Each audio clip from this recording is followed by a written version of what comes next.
तो ये आपका बोर्ड का 4 नंबर का क्वेश्चन है। आप लोग ध्यान से इसको देखेंगे, कहीं भी मिस्टेक नहीं होनी चाहिए। इतना अच्छे समझ लेना है कि बोर्ड में जाए और ये आए तो ना छूट पाए, ठीक है ना। क्वेश्चन क्या है, ध्यान समझिए। क्वेश्चन ये तो हमने हेडिंग बना के रखा है कि तरंग सिद्धांत के से आप प्रकाश के परिवर्तन की क्या करिए, व्याख्या करिए। कोई जरूरी नहीं है कि आपको क्वेश्चन में यही वर्ड लिख के आएगा कि आप तरंग सिद्धांत से प्रकाश की क्या करिए, व्याख्या करिए। ये भी लिखा आ सकता है बच्चों कि हाइगेंस के तरंग सिद्धांत के अनुसार प्रकाश की क्या करिए, व्याख्या करिए, ठीक है। परावर्तन तल, कौन सा तल, ध्यान दीजिए। ये हमने एक बनाया है, कौन सा तल, परावर्तन तल। ये हमारा हो गया M और N। मानते हैं कि ये हमारा Mn क्या है, एक आपका परावर्तक तल है। क्या है, परावर्तक तल है। और एक तरंगार्घ है समतल। कैसा, समतल तरंगार्घ कहाँ से मिलेगा, अनंत से जो प्रकाश चल के आएगी, वहां से जो प्रकाश चल के आएगी वो तरंगाग्र के रूप में आएगा। और तरंगार्घ कैसा मिलेगा आपको, समतल मिलेगा। तो देखिए एक समतल तरंगार्घ है जो चल करके इसमें आ रहा है। ये ध्यान से देखे ना, ये आपका तरंगार्घ किसकी तरफ बढ़ रहा है, परावर्तक तल की ओर। कैसे आपकी ओर है, तिरछा पड़ रहा है। तो आप बताए थे कि तरंगार्घ के कोई भी एक पॉइंट ले लेना, कोई भी एक पॉइंट, और उसके पृष्ठ के लंबवत जो रेखा खींचोगे, कैसी रेखा, लंबवत रेखा। वो खींची गई लंबवत रेखा किसको रिप्रेजेंट करती है, प्रकाश के संचरण को बताती है, और उसी को हम लोग रे बोलते हैं। ये किरण कहलाएंगे। ये आपका क्या है, समतल तरंगार्घ है। कैसा तरंगार्घ है, चलिए। तो एक समतल तरंगार्घ परावर्तक तल एक Mn की ओर क्या हो रहा है, आ रहा है। इसकी चाल मान लेते हैं कितनी है, v। किस चाल से आ रहा है, v चाल से या c चाल से, कुछ भी मान सकते हैं।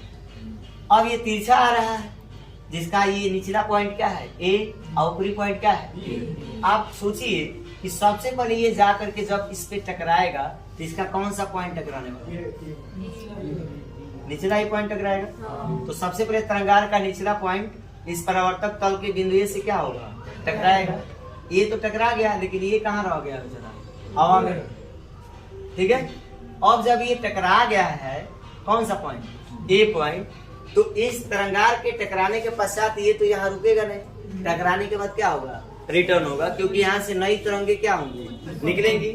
और ये नई तरंगे माध्यम में चारों दिशाओं में क्या होंगी, फैलेंगी। आपने पढ़ा है ना इस बात को। अब ध्यान से सोचिए कि मैं इसका एक छोटा सा समझने का तरीका बता रहा हूँ कि इसको कैसे समझ। इसको हम ऐसा समझ लें कि ये जितने भी हैं इस पे ये छोटे छोटे गेंद हैं। छोटे छोटे क्या है,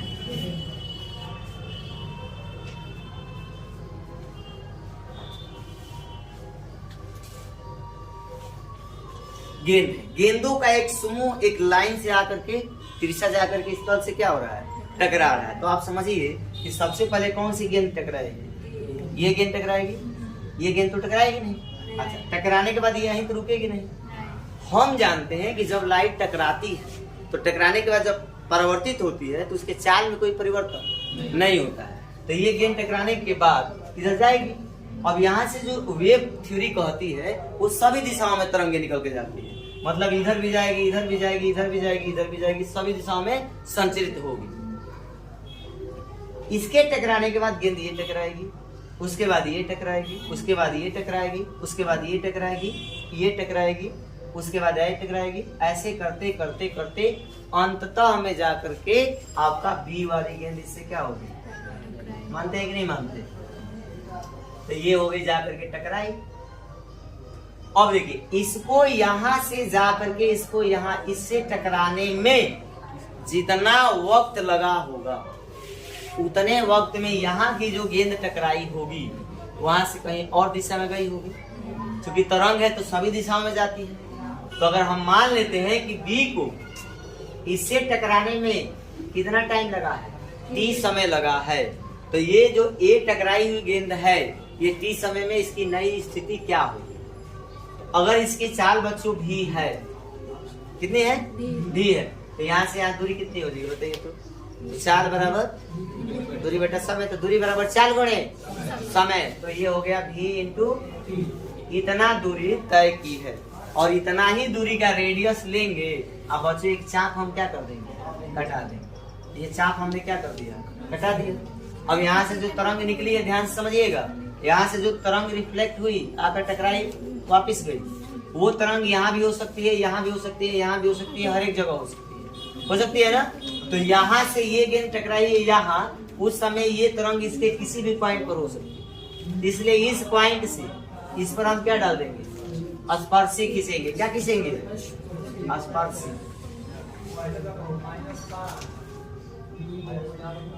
जब स्पर्शी खींचेंगे तो एक नया पृष्ठ बन के क्या हो जाएगा, तैयार होगा, जिसका नाम होगा a डैश और b डैश, और a डैश b डैश ही वापिस जाएगा ऐसा।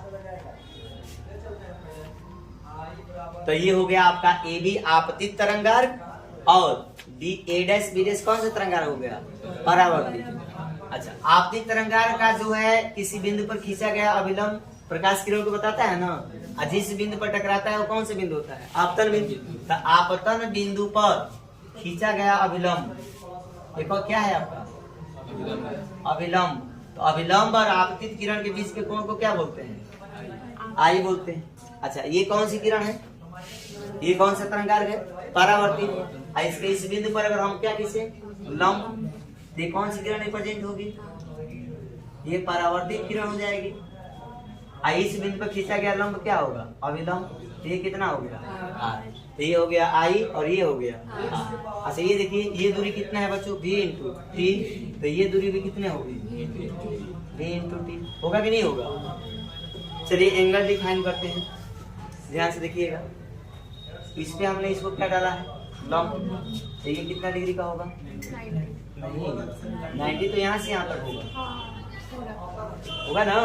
तो अगर इस पे ये लंब है, ये वाली लाइन ध्यान देखिएगा, बी डैश एम डैश और ए एम दोनों अभिलंब है।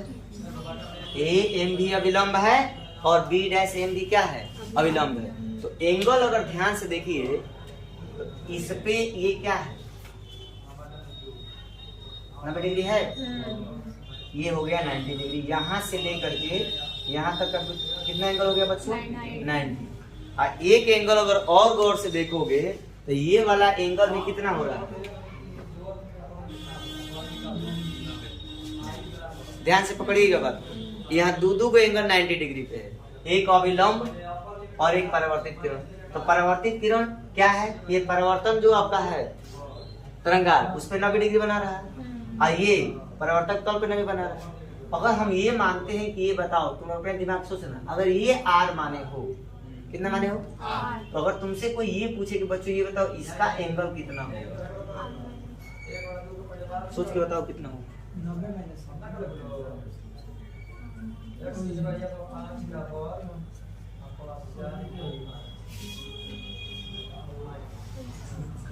पकड़ में आ रहा है कुछ, चलो अब समझाते हैं, समझो। ए डैश बी डैश देख रहे हो, ये ए डैश और क्या है, आइए आपका है। इसके ये कितना माने हो, आर माने हो ना। इसके और इसके बीच का डिग्री कितना है, 90 है। मानते हो कि नहीं मानते हो, ये कितना हो जाएगा, 90 में 4 होगा, बोलो। अब देखो इसको, देखो ध्यान से, इस रेखा पे ये लंब है कि नहीं है ना। अच्छा, जब इस रेखा पे ये लंब है, ये 90 में 4 है, तो ये कितना होगा, अब देखो तेरे उल्टा हो जाता है। हाई 30 डिग्री हो तो क्या डिग्री हो, हाई का डिग्री हो,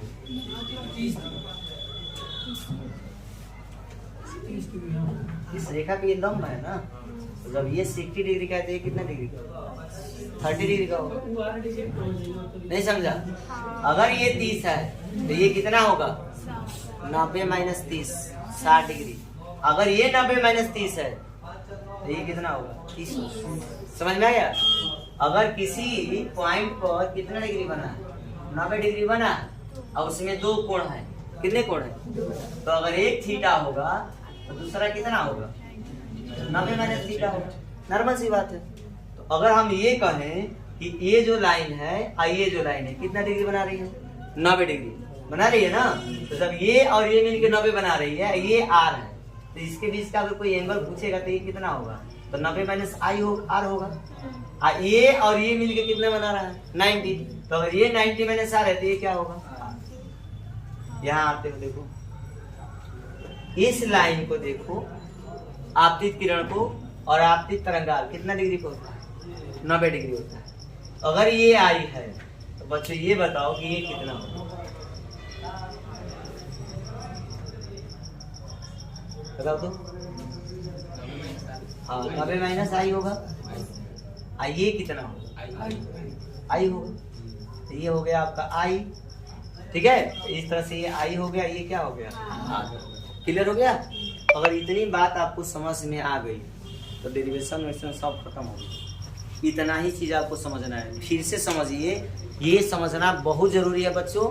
ध्यान से देखिए, एम और एन चित्र में एक कैसा तल है? परावर्तक तल है। एमएन के ऊपर जाएंगे तो आपको पारदर्शी माध्यम मिलेगा, एमएन के नीचे जाएंगे तो अपारदर्शी मिलेगा। इससे नीचे लाइट नहीं जा सकती, ठीक है ना। फिर से बना करके आपको सोल्यूशन करा रहे हैं। क्या है हमारे पास बच्चों? एम और एन कैसा तल है? कैसा तल है? परावर्तक तल है। और ये एक तरंगार्घ क्या है? एक समतल तरंगार्घ है। कैसा तरंगार्घ है? तरंगार्घ पढ़ी थी ना तुम लोग? तो ये समतल तरंगार्घ, ये समतल तरंगार्घ चल रहा है इस माध्यम में किस चाल से? भी चाल से। तो तरंगार्घ कैसे, प्रकाश कैसे चलता है? तरंगार्घ के किसी भी पॉइंट पर, तरंगार्घ के किसी भी पॉइंट पर अगर उस पर हम अभिलंब खींच दें तो वो प्रकाश के किरण को क्या करता है? रिप्रेजेंट करता है। तो ये इसकी चाल कितनी हो गई? भी। अब ये चल रहा है, ये कितने डिग्री पे होता है? इतना तो सब क्लियरिटी है। अब ये जाएगा बच्चों, तो सबसे पहले जो परिवर्तक तल से टकराने वाला पॉइंट होगा उसका कौन सा पॉइंट होगा? निचला पॉइंट। कौन सा पॉइंट? तो निचला पॉइंट आकर के इस तल से क्या होगा? टकराएगा। तो निचला टकराएगा, लेकिन ये ऊपर वाला हवा में ही रहेगा। तो जिस पॉइंट पे जाकर के बच्चों टकराता है उस पॉइंट को आपतन बिंदु कहते हैं। कौन सा बिंदु कहते हैं? तो ये हो गया कौन सा बिंदु? आपतन बिंदु। ये कौन सी किरण हो गई? आपतित किरण। मान गए कि नहीं मान गए? अच्छा, आपतन बिंदु पर बच्चों हम लंब डाल देंगे तो क्या होगा? अभिलंब। तो ये आपका क्या हो गया बच्चों? अभिलंब। चलिए एक एक पॉइंट क्लियर होता है क्या? आपतित किरण अभिलंब के बीच के कोण को आई कहते हैं। अच्छा ये बताओ, इसके साथ ये कितना डिग्री पे है? 90 डिग्री पे है ना। तो 90 डिग्री पे तो ये कितना होगा? अब क्लियर है आप लोगों को? अच्छा, ये लाइन इसके साथ कितना डिग्री पे है? 90 पे है। तो अगर ये 90 माइनस आई है तो ये कितना होगा? बोलो, अब तुम लोग को कोई डाउट है? नहीं ना। अब चलिए, ये तरंगार्घ जब बच्चों आके टकराया तो सबसे पहले पॉइंट कौन टकराया? ए। अब ये कहाँ पे है? माध्यम 1 में है, ठीक है। अब बी पॉइंट को परावर्तक तल के एमएन के बिंदु बी से टकराने में कुछ वक्त लगेगा कि नहीं लगेगा? अगर ये वक्त क्या लगा हो? टी समय लगा हो तो ये कितनी दूरी तय की होगी? दूरी बराबर 4 गुणे समय। स्पीड है इसका भी, तो दूरी कितना तय की? dt। अर्थात बी से लेकर के बी डैश की दूरी कितनी हो गई? dt। और इस दूरी में ये जाकर किससे टकरा गया? तो ये जाकर के टकराया। इसके जिस समय ये टकराया उस समय यहाँ से जो तरंगे निकली वो तरंगे अपनी नई स्थिति को प्राप्त की, क्योंकि जब ये आगे की तरफ बढ़ा है तो ये भी टकराने के बाद रिटर्न हुई होंगी और वो भी कितना दूरी तय की होंगी? v into T. कारण क्योंकि परावर्तन के पश्चात हमारी चाल में कोई परिवर्तन नहीं होता है, इसलिए हम इस दूरी को लेंगे, vt दूरी लेकर के ए पॉइंट को केंद्र मानकर एक चाप क्या कर देंगे? कटा देंगे। अब चाप कटाने के पश्चात बच्चों बी डैश से एक स्पर्शी खींचेंगे। क्या खींचेंगे? स्पर्शी। जो स्पर्शी आपको मिलेगी वो स्पर्शी आपका जो होगा वो नए तरंगार्घ की स्थिति को क्या करेगा? रिप्रेजेंट करेगा। अर्थात आपका ए डैश और बी डैश, ये आपका परावर्तित तरंगार्घ ऐसे चला जाएगा, ऐसे बढ़ते। तो जब ये जाएगा तो इसके लंबवत रेखा जो होगी ये कौन सी किरण कहलाएगी? परावर्तित किरण। क्लियर। अब परावर्तित किरण बच्चों अभिलंब के साथ जितना कोण बनाता है उस एंगल को क्या कहते हैं? परावर्तन कोण। तो ये हो गया आपका क्या? अभिलंब। आइए कितना डिग्री बना दी बच्चों? 8। अब हमको बताइए कि ये लाइन दिख रही है आपको, ये लाइन कितना डिग्री पे है? 90 डिग्री पे। ये कितना है? तो ये कितना होगा? 90 माइनस 7। कोई डाउट? अच्छा, ये लाइन ये लाइन कितना डिग्री पे है? 90 में ये एक एंगल कितना है? 90 माइनस ये कितना होगा? आप बोलो कोई डाउट है आप लोगों को? क्लियर हो गया ना? अगर ये समझ में आ गया है तो आइए देखते हैं हमको लिखना क्या है। तो सबसे पहले लिखेंगे कि चित्र में हमको क्या दिख रहा है? MN एक ऐसा तल है। आपको एकदम स्पष्ट ऐसे ही लिखना है बोर्ड के एग्जाम में। चित्र बना, डिस्क्रिप्शन क्या हो गया? चालू। इस चित्र में MN क्या है? परावर्तक तल है। एक समतल तल, ये क्या है? समतल तरंगाग्र है। कैसे तरंगाग्र? तो एक समतल तरंगाग्र, एक समतल तरंगाग्र परावर्तक तल पर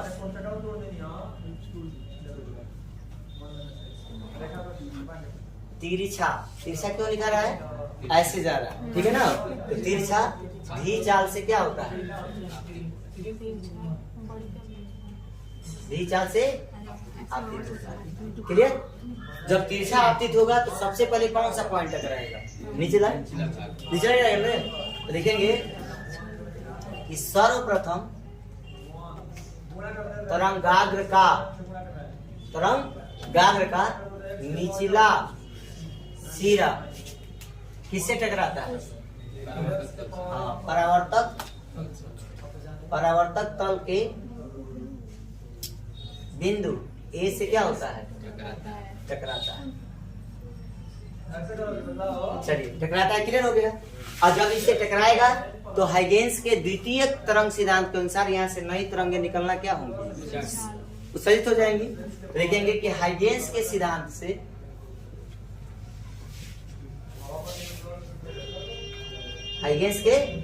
से ए नए प्रकाश स्रोत का क्या करेगा? नए प्रकाश स्रोत का कार्य करता है,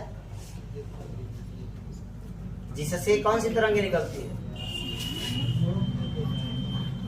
जिससे नई तरंगे उत्सर्जित होती है। अब देखिए, अब इससे नई तरंगे निकल करके उत्सर्जित होती हैं, माध्यम में क्या होंगी? सभी दिशा में संचित होती है। अब यदि मान लें कि B से B को, किसको? B को इससे टकराने में कितना समय लगता हो? T समय लगता हो। यदि B को परावर्तक तल के बिंदु B' से टकराने में कितना समय लगता हो? T समय लगता हो, तो T समय पश्चात तरंगाग्र की नई स्थिति के लिए क्या करेंगे? नई स्थिति के लिए A से, कहां से? A से VT दूरी लेकर के, VT किसको रिप्रेजेंट करेगा? इस डिस्टेंस को। तो VT दूरी लेकर के VT से चाप कटाया तथा इस चाप पर B' से क्या कर देंगे? स्पर्शी डाल देंगे तथा B' से चाप पर क्या खींचा? स्पर्शी B' A' खींचा, जो कौन सा तरंगाग्र है? परावर्तक तरंगाग्र। समझ में आ गया? बस ये हो गया। इस तरह से ये आपतित तरंगाग्र हो गया। ये क्या हो गया? परावर्तित। हाँ, अब जानते हैं तरंगाग्र के लंबवत क्या चलती है? रेस चलती है। तो बाकी यहाँ से लिख दीजिए बच्चों लोग, चित्र से ध्यान से देखा लो। अब चित्र में सारे चीज दिखा दिए। तो चित्र से दो त्रिभुज दिख रहा है, समकोण त्रिभुज। क्या लिख बोलो? देखो तो क्या लिखा?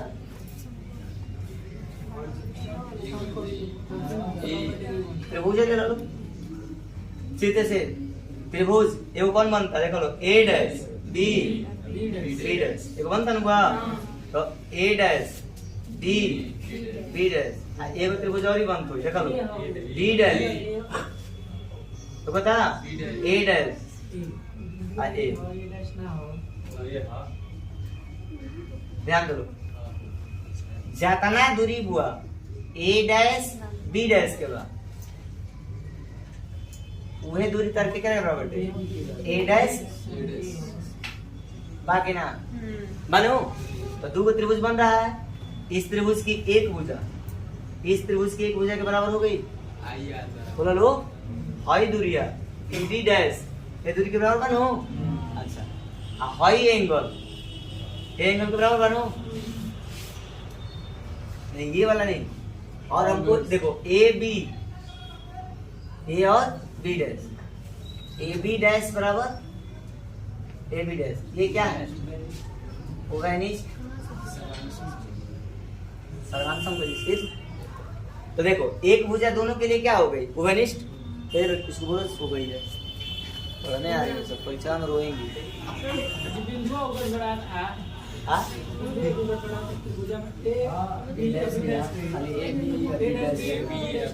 एक त्रिभुज क्या लिए हैं A B B dash A B B dash एक त्रिभुज हो गई B dash A dash A. ठीक तो है। अब देखो अब दो त्रिभुज दिख रहा है तुमको ना। एक त्रिभुज थोड़ा सा ऐसे बना दे रहे हैं आप लोगों को समझ में आ जाएगा। एक त्रिभुज ये है दिखा एक जो रंगीन नहीं किए। तो इस त्रिभुज में B से लेकर के B डैश की डिस्टेंस A से लेकर के A डैश के डिस्टेंस के बराबर है कि नहीं है। एक तो हो गया। आइए A और B डैश ये दूरी दोनों के लिए क्या है कॉमन है। अच्छा ये इसका कितना डिग्री पे है ये कितना डिग्री का है 90 है कि नहीं है। तो इसका कोण कितना B इसका कोण A डैश कितना डिग्री का है 90 डिग्री का है। तो आप जानते हो कि अगर एक कोण सम कोण हो एक कर्ण के बराबर कर्ण हो और एक भुजा के बराबर क्या हो भुजा हो तो आरएचएस थ्योरम से क्या हो जाएगा